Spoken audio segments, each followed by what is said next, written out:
이승만은 나라의 운명이 기울어가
세제학당을 졸업한 23살의 청년 이승만은 매일신문과 제국신문 창간을 주도해 조선의 이권을 빼앗아가는 러시아를 비판했고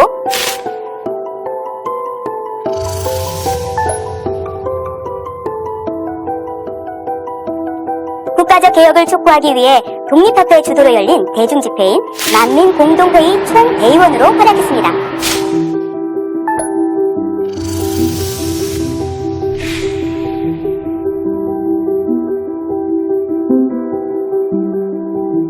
이듬해 독립협회와 만민공동회가 조선왕조를 뒤엎으려고 한다는 수구파의 고발로 지도자들이 붙잡힐 때 이승만도 체포돼 사형 선고를 받았습니다. 그는 한성감옥에서 혹독한 고문을 당했습니다.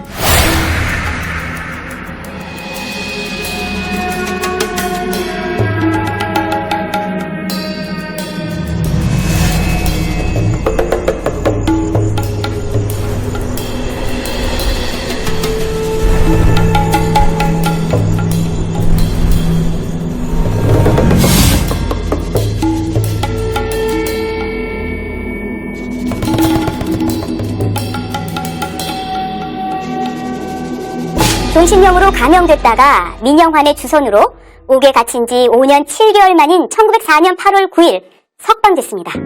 그는 감옥 안에서 독립정신이라는 책을 썼습니다. 국제정세를 날카롭게 분석하고 민족의식을 일깨우는 글이었습니다. 한국 근대화의 정신적 지침서로 불린 이 책은 1910년 미국 로스앤젤레스에서 출간됐습니다. 석방 후 그는 미국으로 건너갑니다. 명문 조지 워싱턴대에서 학사, 하버드대에서 석사, 프리스턴대에서 박사학위를 받았습니다. 학사부터 박사까지 단 5년에 마쳤고 학위 논문은 1912년 프린스턴 대학 출판부에서 책으로 발간됐습니다.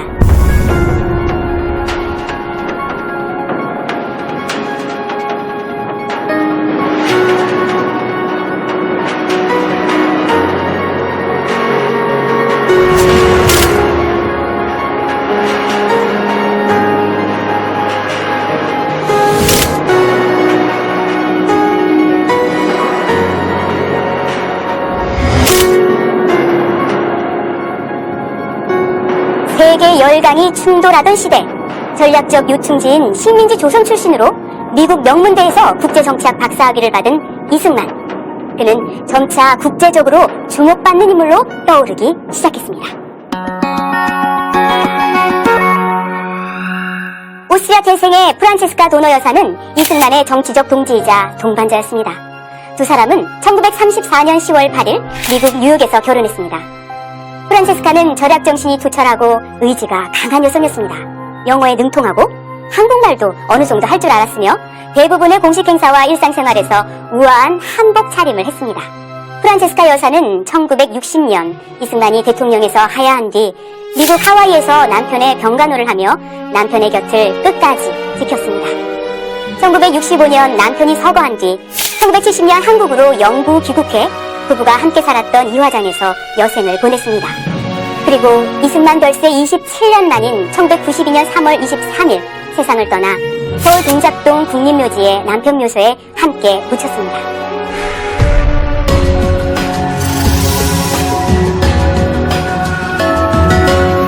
우리나라의 근현대사는 세계사의 흐름과 직결되어 있습니다.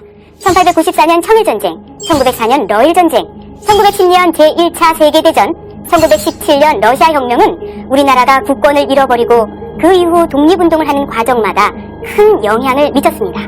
또 1931년 난주사변과 1940년대에 일어난 제2차 세계대전은 우리나라의 해방과 직결되어 있습니다. 이런 국제정세 속에서 이승만은 외교를 통해 조국의 독립과 생존을 확보할 수 있다고 판단했습니다. 3.1운동 직후인 1919년 4월 중국 상해에서 대한민국 임시정부가 수립됩니다. 이승만은 최고 책임자인 집정관 총재로 추대됐고 같은 해 초대 대통령이 됐습니다.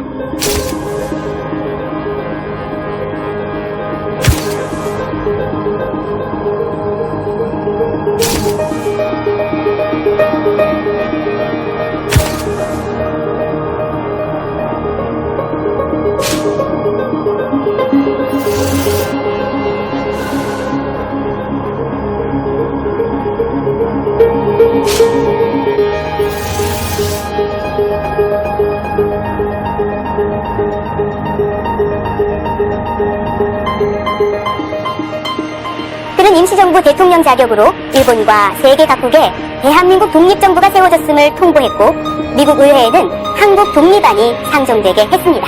1932년부터 1933년까지 열린 유엔의 전신 국제연맹 회의에도 참석해 한국의 독립을 부르짖었습니다.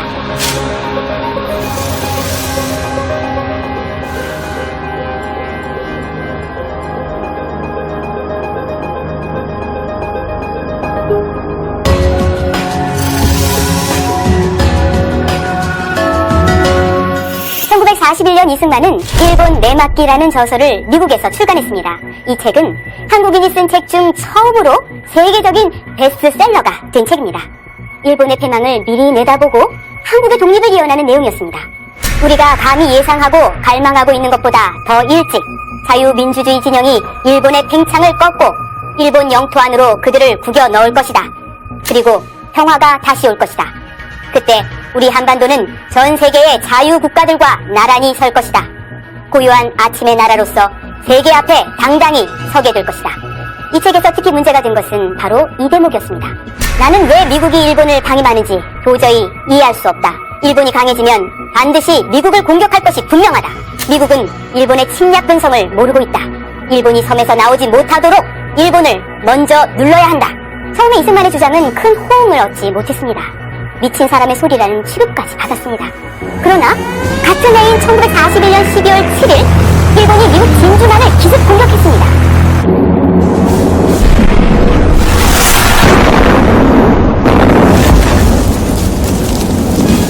아무도 예상치 못했던 공격에 치욕적인 타격을 입은 미국은 깜짝 놀랐고 미국 정부와 학계는 이승만의 저서를 주목하기 시작했습니다. 가족이 그의 멸망을 계속하느라고 미국의 군비 없는 것을 이용해서 하와이와 필리핀을 일시에 침략하여 여러 천명의 인명을 살해한 것을 미국 정부와 백성이 잊지 아니하고 보복할 결심입니다. 야외의 군비가 다 되는 날에는 우리가 여기서 공포할 테니 그때는 일시에 일어나서 우리 근수강산에 발붙이고 있는 가족은 일제히 함몰하고야 말 것입니다. 내가 와싱턴에서 몇몇 본토와 미국 친구 친구들의 도움을 받아 미국 정부와 접촉하는 중임에 우리 임시정부의 승인을 얻을 날이 가까웁니다.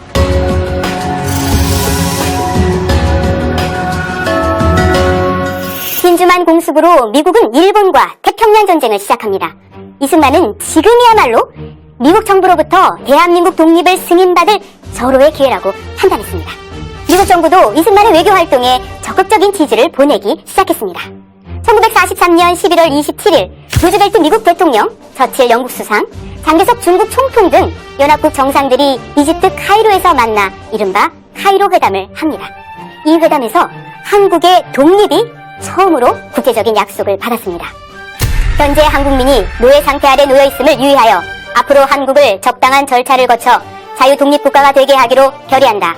라는 내용이 카이로 선언의 특별 조항으로 들어갔습니다. 이승만은 여기서 적당한 절차라는 문구에 의구심을 품고 미국 국무부에 편지를 보내고 성명서를 내기도 했습니다.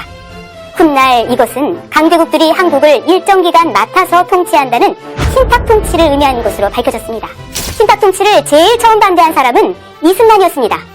세계 강대국들이 저마다 식민지를 넓혀가던 당시 전 세계 수많은 약소민족들이 독립운동을 했지만 이 가운데 2차 대전 중 국제적으로 독립을 약속받은 나라는 오직 하나, 한국뿐이었습니다.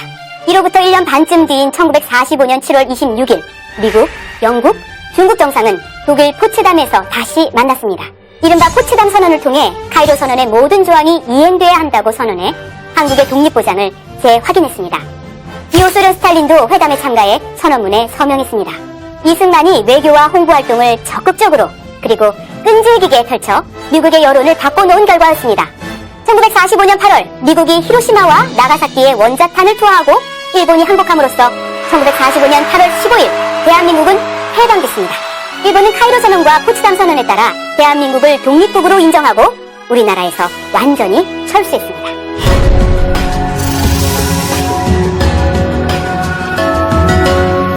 8.15 해방 후 우리나라의 가장 시급한 문제의 하나는 친일파의 반민족 행위에 대한 처벌이었습니다. 이승만 대통령과 새 정부는 정부 출범 직후인 1948년 9월 반민특위, 즉 반민족 행위 특별조사위원회를 구성했습니다. 그러나 같은 해 4월 3일 제주도에서 좌익 세력이 일으킨 4.3 사건의 파장이 계속되고 있었고 10월 19일에는 14연대 남로당원들의 반란을 시작으로 여수 순천 사건이 일어나 계엄령이 내려졌습니다. 이어 대구 유견대에서도 좌익 세력이 3차례에 걸쳐 반란을 일으켰습니다. 이런 상황에서 이승만 대통령은 이렇게 결정합니다. 현재 대한민국은 친일파 숙청보다 공산 세력 진압이 더 시급하다. 공산 세력을 먼저 진압하지 않으면 대한민국이 망한다. 그는 국회를 설득해 1949년 9월 23일 반민특위법을 개정함으로써 반민특위를 해체했습니다.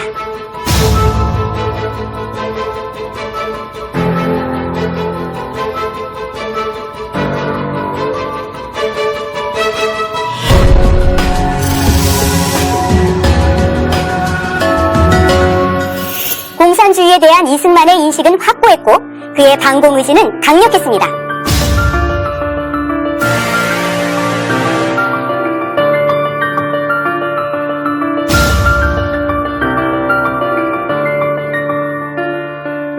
소련의 스탈린은 처음부터 한반도를 공산화시키려는 생각을 가지고 있었습니다. 2차 세계대전이 끝나고 우리나라가 해방되자마자 소련군은 신속히 북한으로 들어갔습니다. 부자들의 재산을 몰수하고 기독교인들을 핍박하면서 공산당 조직 구성에 속도를 냈습니다. 해방 후 불과 6개월이 지난 1946년 2월에는 북조선 인민위원회라는 사실상의 공산당 정부가 들어섰습니다. 북한은 남북분단의 책임이 단독 정부를 세운 남한에 있다고 주장하지만 실질적인 정부를 먼저 세운 것은 북한이었습니다. 김일성과 박헌영은 남한의 총파업, 군단란, 시위를 주도하며 끊임없이 혼란을 일으켰고 스탈린과 협력해 6.25 남침을 치밀하게 준비했습니다. 이승만이 1945년 10월 뒤늦게 귀국했을 때 이미 남한에는 박헌영의 조선공산당, 즉 남로당이 전국적으로 강력한 조직을 만들고 온 나라가 공산주의로 기울어가던 상황이었습니다. 공산 정권이 세워지는 것을 막고 좌익의 반란과 폭력을 진압하는 것이 가장 급하다고 판단했기 때문에 이승만은 대통령이 된 후 친일 동조자들에게도 공무원직을 맡겼습니다.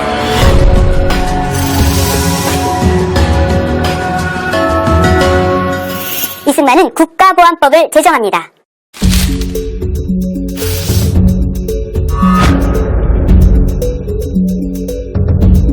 당시까지도 박헌영의 남로당은 합법정당이었습니다. 법에 따라 미군정의 보호를 받으며 남한 공산화를 위한 활동을 벌이고 있었습니다. 그러나 국가보안법이 만들어지면서 남로당은 1948년 12월 1일부로 불법 단체가 됐습니다.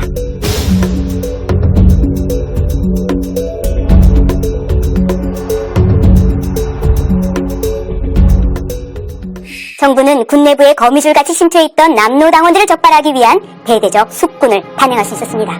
국군 장병 중 무려 4,749명의 남로당원이 적발돼 사형, 유기징역, 불명예 제대 등으로 숙군됐고 놀란 남로당원 5,568명은 아예 탈영해버렸습니다. 당시 육군 총병력의 약 10%, 한계사단 병력인 1,317명이 좌익 공산 세력이었던 것입니다. 이로부터 1년 뒤인 1950년 6월 25일 북한이 불법 남침해 왔을 때 남로당원 1만 명이 국군 지휘관과 하사관으로 남아있었다면 어떻게 됐을까요? 국군은 완전히 붕괴되고 대한민국은 미국과 유엔이 참전할 틈도 없이 역사 속으로 사라졌을 것입니다.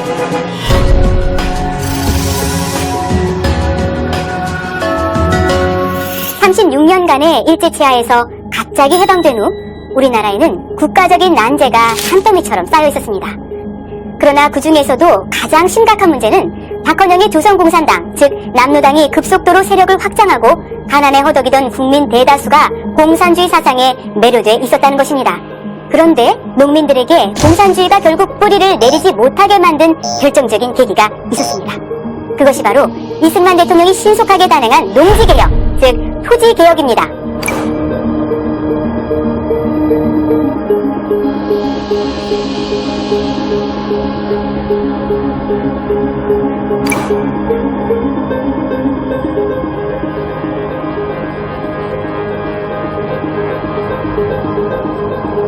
(6.25) 전쟁이 일어나기 석 달 전인 1950년 3월 10일 이승만은 농지개혁법을 최종 확정 공포했습니다.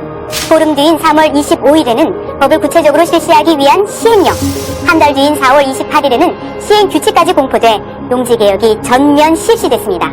이에 따라 전쟁이 터지기 전인 1950년 3월에서 5월 사이에 전국 농지의 70-80% 정도가 실제로 농사를 짓는 농민들에게 분배됐습니다.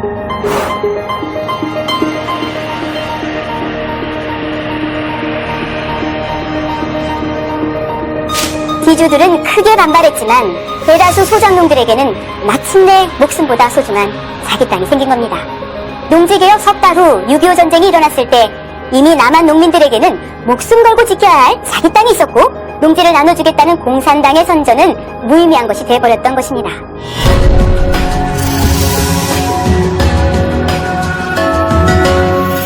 행정력도 미비하고 남로당의 끊임없는 정부 전복 투쟁으로 바람잘 날이 없던 신생 대한민국에서 어떻게 이렇게 일사불란한 농지개혁이 가능했을까? 1949년 6월 농지개혁을 위한 법안이 만들어지자 즉시 농촌 실태조사가 시작됐습니다. 1949년 말에는 실태조사가 끝나 정부가 땅 주인들에게 사들일 농지의 면적이 확정되고 사들일 농지의 지번, 지목, 지적, 등급, 임대가격, 주 재배물, 기주, 경작자 등이 기재된 농지속표가 작성됐습니다. 사들인 토지를 분배받을 농가별로 다시 정리하는 작업이 1950년 3월 10일 끝났고 3월 15일부터 24일 사이에는 농가별 분배 농지 일람표가 시, 읍, 면사무소에서 모든 농민들에게 배부됐습니다. 농민들 입장에서는 이미 3월 24일에는 모두가 내 땅을 갖게 된 것입니다. 이 법이 국회를 통과한 것은 3월 10일인데 어떻게 법이 만들어지기 9달 전부터 준비와 집행이 시작됐을까? 이승만의 동료 때문이었습니다. 그는 농지개혁법안을 1949년 6월 21일 발표하자마자 이 법안이 국회를 통과해 법으로 제정되는 것은 시간 문제일 뿐 반드시 이루어진다며 이듬해 봄 씨 뿌리기 전에 시행령과 시행규칙을 마련하라고 지시한 것입니다. 그 결과 1949년 후반에는 이미 세부적인 규칙까지 마련돼 있었고 1950년 초에는 농지개혁 시행에 필요한 각종 용지까지 일선 행정관서에 배부돼 있었습니다. 농지개혁 실무에 대해 대통령 각하께서는 각별히 집념하시어 작년 12월 13일 국무회의에서 특별교시로 금년 춘경기 이전에 완수하게 하라는 분부가 있었고 1월 17일에는 국회의장에게 공안을 보내시어 농지개혁 관계 추가 예산안을 우선 상정하라 하였으며 춘경기가 촉박하였으므로 추진상 불수한 곤란이 이유하였으나 만난을 배제하고 단행하라는 대통령 각하의 유시를 받들어 정부로서는 최선을 다하여 실행 단계에 돌입한 것이다. 제1단계로서는 수작인들에게 파종 전기, 즉 4월 10일까지 농지분배 예정 통지서를 교부하여 장차 자기 농지가 된다는 것을 전제로 하여 안심하고 파종하라는 것이다. 1950년 4월 15일 토지개혁이 마무리돼 농지분배가 70-80% 성공적으로 분배됐습니다. 농민들은 크게 만족했습니다. 당시 우리나라 경제활동 인구의 70.9%를 차지하던 농민들의 민심이 안정되고 대한민국 국민의 정체성을 갖게 되면서 공산주의는 더 이상 뿌리내리지 못했고 6.25 남침 후 북한의 선전선동은 먹혀들지 않았습니다.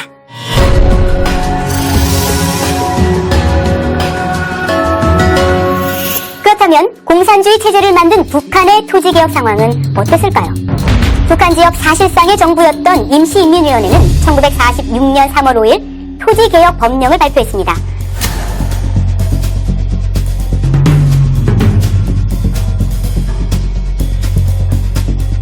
여기서 먼저 짚고 넘어갈 것이 있습니다.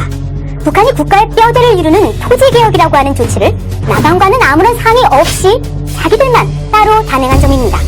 자기들은 남한과 상관없이 공산주의로 가겠다는 남북분단의 명확한 표현이었던 것입니다. 토지개혁의 내용은 어땠을까요? 겉으로 보기엔 농민들이 땅을 무상으로 분배받은 것 같습니다. 그러나 문제는 농민들이 땅의 소유권을 받은 것이 아니라는 사실입니다. 공산주의는 재산의 사유를 인정하지 않기 때문입니다. 농민들은 농사지을 땅을 받긴 했지만 땅도 자기 땅이 아니고 농사지은 것도 온전히 자기 것이 아니었던 것입니다.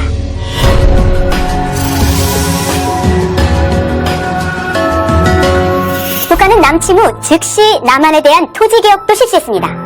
북한은 남한 전체 면의 78.5%에 해당하는 1198개 면에서 토지개혁을 했다고 발표합니다.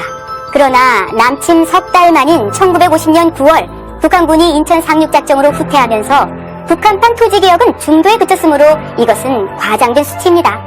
내용에서도 이미 이승만 정부의 농지개혁으로 자기 땅을 분배받은 농민들에게는 별다른 호응을 받지 못했습니다. 북한은 수확량의 25%만 현물세로 걷고 기타 조세와 공출은 모두 폐지하는 농업 현물세제를 시행했습니다. 겉으로 보면 환영받을 수도 있는 것이지만 현물세 25%를 매기기 위해 예상 수확량을 조사하는 과정에서 제일 잘 익은 곡식에 나덜만 헤아려 농민들은 외놈들도 이러지는 않았다면서 반발했습니다. 실제 수확이 다 끝나기도 전인 9월 북한이 퇴각했기 때문에 농민들의 머릿속에는 나쁜 인상만 남았습니다. 그래서 훗날 이승만 정부가 폐허가 된 나라를 재건하기 위해 임시 토지소득세, 강제 양곡매상, 농지상환금 등으로 부득이하게 생산량의 절반 이상을 걷어갔을 때에도 농민들은 인공치하보다는 낫다라고 말했습니다.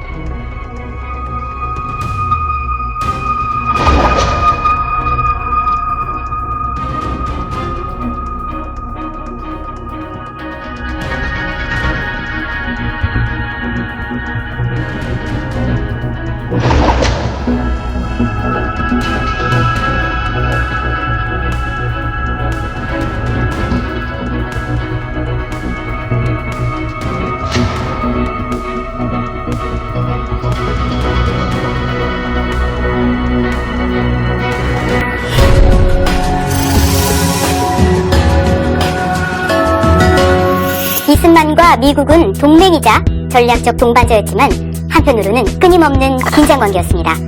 이승만 대통령의 부인 프란체스카 여사가 쓴 6.25 전쟁 당시 일기 6.25와 이승만에는 이런 사건이 소개되어 있습니다.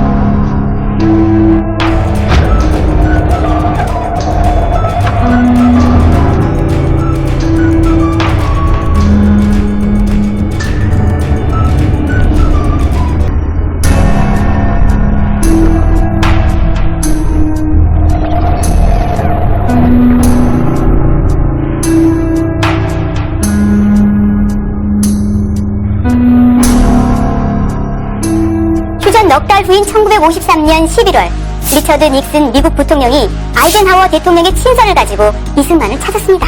닉슨은 아이젠하워와 상호 합의하지 않고는 어떤 도발적인 행동도 한국이 단독으로 하지 않겠다는 약속을 해달라고 이승만에게 거듭 요청했지만 두 사람은 합의점을 찾지 못했습니다. 이승만은 이렇게 말했습니다.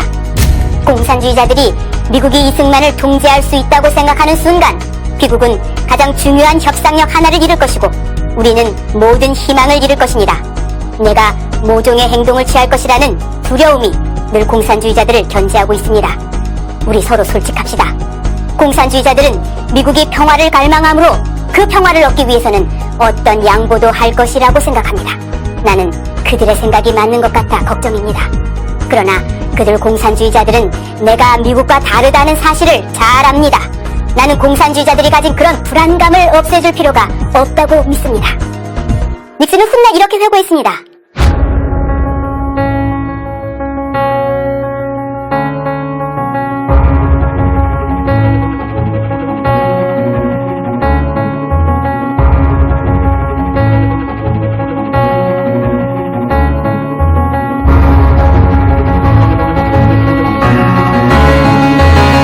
냉전을 서방 세계의 승리로 이끈 3대 전략가이자 최고의 방공 전략가인 닉슨은 이후 공산주의자들과 대결함에 있어서 우리는 무엇을 하지 않는다는 사실을 미리 알려주는 것은 바보짓이라고 말했습니다.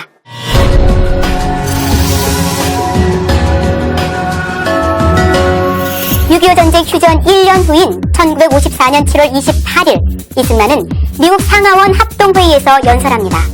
의원 전원과 대통령을 제외한 3부 요인, 대법원 판사, 워싱턴 주재 외교사절단, 3부 수뇌부가 거의 참석했습니다. 연설 도중 33번의 기립박수가 쏟아졌습니다.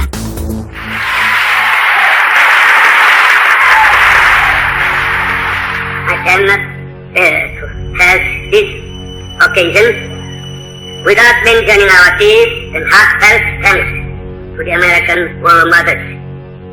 We thank them for sending their sons, their husbands, and their brothers in the American Army, Navy, Marine, and the Air Force to Korea in our dark hours. We shall never forget that from our valleys and mountains, the souls of American and Korean soldiers went up together to God. 수많은 미국인들이 한반도에서 대의를 위해 목숨을 바쳤습니다. 그러나 그들의 피는 현명치 못한 사람들의 휴전으로 헛되이 되고 말았습니다. 세계의 자유인들이 살 길은 오직 하나, 그것은 악의 힘에 유화적이거나 굽히지 않는 것입니다. 중국을 다시 찾지 못하면 자유세계는 승리할 수 없습니다. 한국의 바보 같은 유전은 이제 끝내야 합니다. 친구들이여, 공산주의를 감기처럼 대수롭지 않게 말하지 마시오. 치명적인 바이러스입니다. 퇴치투쟁에 나서야만 합니다. 지금도 늦지 않았습니다. 내 주장이 강경하다고 생각합니까? 그러나 공산주의자들은 누구든지 유화적이면 노예로 만들어버리는 끔찍한 세력입니다. 자, 용기를 가지고 우리의 자유를 지키기 위해 걸개합시다. 그는 휴전 상태를 끝내고 북진 통일을 위한 통일전쟁을 하자고 주장했던 것입니다.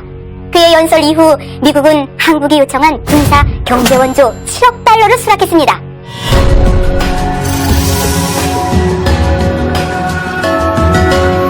이승만은 1948년 건국 직후부터 미국의 군사동맹 체결을 끈질기게 요구했습니다. 1949년 5월 미국이 한반도에서 철군을 시작하자 이승만은 미국의 군사적 지원을 강력히 요청했습니다. 그러나 미국은 모두 거절하고 무초 주한 리 대사를 통해 우호 통상 조약만 협의할 뜻이 있다고 제안했습니다. 이승만은 군사적 지원이 없는 조약은 큰 도움이 안 된다며 거부했습니다. 1950년 6월 마침내 전쟁이 일어나고 이듬해인 1951년 7월 10일 개성에서 휴전 회담이 시작됩니다. 이승만 대통령은 휴전을 결사 반대하고 남한 단독으로라도 북진 통일하겠다고 주장했습니다. 휴전을 하면 북한은 머지않아 다시 쳐들어올 것이라며 이를 막으려면 한미 두 나라가 동맹 관계를 맺어야 한다고 요구했습니다. 1952년 3월 초 트루먼 미국 대통령은 이승만에게 휴전을 위해 한국의 지지가 중요하다는 편지를 보냅니다. 그러나 이승만은 한미 상호 방위 조약을 통해 군사 동맹 관계를 맺지 않으면 휴전을 수락할 수 없다는 답신을 보냈습니다. 1952년 11월 말 아이젠하워가 미국 새 대통령에 당선되자 이승만은 또다시 한미 상호 방위 조약 체결이 필요 불가결하다는 편지를 보냈습니다. 백선엽 대장에게는 절대로 휴전협정에 도장 찍지 말라고 지시했고 한국 정부는 휴전협정에 참석하지 않겠다고 미국에 통보했습니다. 그래도 미국의 태도가 변하지 않자 이승만은 전 세계가 깜짝 놀란 일대 사건을 감행합니다. 바로 반공포로 석방입니다. 1953년 6월 18일 남한의 7개 포로 수용소에 있던 반공포로, 즉 공산주의 북한으로 돌아가지 않겠다는 뜻을 밝힌 포로 35,400명 중 26,930명을 석방해버린 겁니다. 소련과 중공은 크게 반발했고 휴전협상이 다시 원점이 될 것을 우려한 미국은 경악했습니다.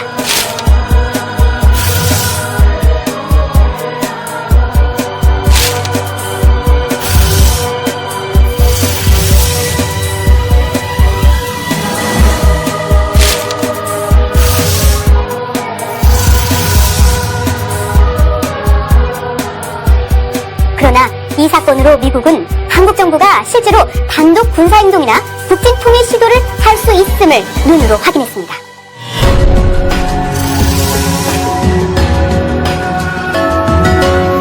결국 미국은 한국이 휴전에 서명하진 않지만 방해하지도 않는다는 것을 전제로 한미 상호 방위 조약 논의에 동의하게 됐습니다. 미 대통령 특사로 월터 로버트슨 국무부 차관보가 1953년 6월 25일부터 7월 12일까지 한국을 방문했습니다. 워싱턴으로 돌아간 로버트슨은 의회 보고서에 이렇게 썼습니다.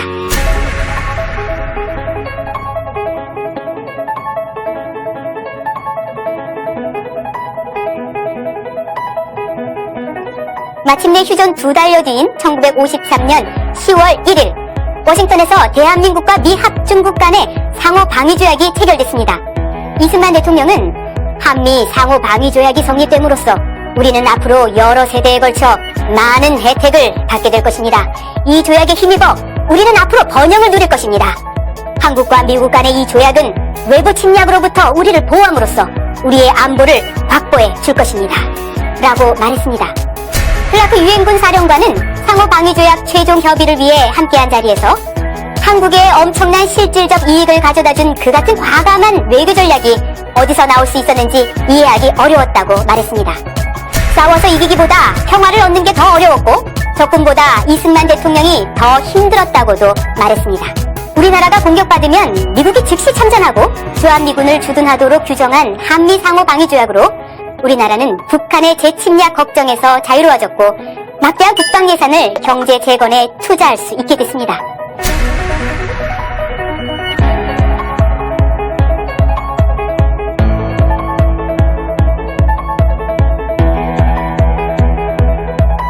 (6.25) 전쟁으로 폐허가 된 대한민국. 미국의 원조는 나라를 다시 일으키는데 절대적인 역할을 했습니다. 1950년대 정부 예산에서 미국 원조는 한때 86%에 달했습니다. 1957년에 이르러도 정부 예산의 53%가 미국 원조였습니다. 이승만의 단독 북진 명령과 방공포로 석방을 보고 윈스턴 처칠 등 세계의 지도자들과 외국 언론들은 나이 많은 이 대통령이 망령이 들어 국민을 사지로 몰고 간다 라고 비난했습니다. 그러나 그의 집념으로 맺어진 한미 상호 방위 조약과 미국의 경제 원조가 자유민주주의 대한민국, 세계 10위권 경제 강국 대한민국의 토대가 된 것은 누구도 부인할 수 없습니다.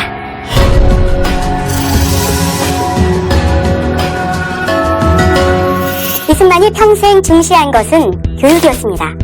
국민이 까막눈에서 벗어나 생활 방식을 개혁하고 글을 배워야 강대국의 밥이 되지 않는다고 주장했습니다.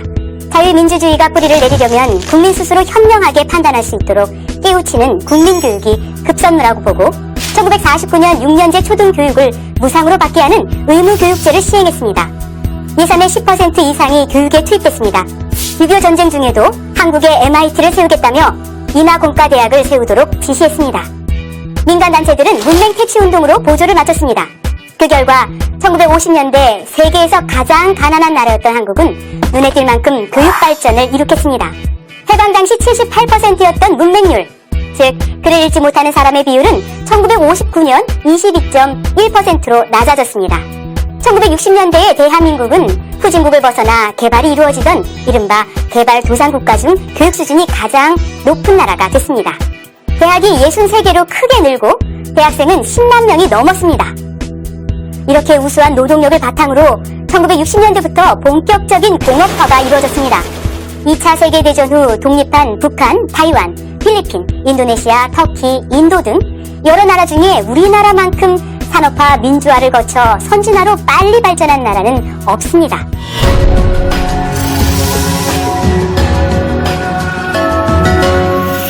이승만은 1960년 4.19 혁명 소식을 듣고 불의를 보고도 항거하지 못하는 민족은 죽은 민족이라고 말했습니다. 총에 맞아 다친 학생들을 병원으로 찾아가 내가 맞아야 할 총을 학생들이 맞았다며 비통해 했습니다. 4월 26일 나 이승만은 국회의 결의를 존중하여 대통령의 직을 사임하고 물러앉아 국민의 한 사람으로서 나의 여생을 국가와 민족을 위하여 바치고자 하는 바이다 라며 하야를 선언했습니다. 관용차를 타지 않겠다며 대통령 관저인 경무대에서 원래 살던 집인 이화장까지 걸어서 이동했고 평소 출석했던 정동 제1교회 예배에 참석했습니다. 다음 달인 5월 29일 이승만은 하와이로 출국했습니다. 원래 계획은 3주의 짧은 여행이었지만 병으로 인해 5년 2개월의 긴 요양생활로 길어졌고 끝내 서울 땅을 다시 밟지 못한 채 1965년 7월 19일 0시 35분 별세했습니다. 고국을 떠난 지 5년 2개월 만이었습니다. 비록 4.19 혁명으로 하야해 쓸쓸한 최후를 맞이했지만 한 점의 부정축제도 없이 청빈한 생활을 했던 그의 유해가 하와이에서 고국으로 돌아왔을 때는 그를 추모하는 행렬이 줄을 이었습니다.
측근 위정자들의 부패, 그리고 그를 둘러싼 인해 장막으로 대통령의 판단력이 흐려졌고 이로 인해 3.15 부정선거가 일어나 민주주의 역사에 오점이 든 것은 참으로 불행한 일입니다.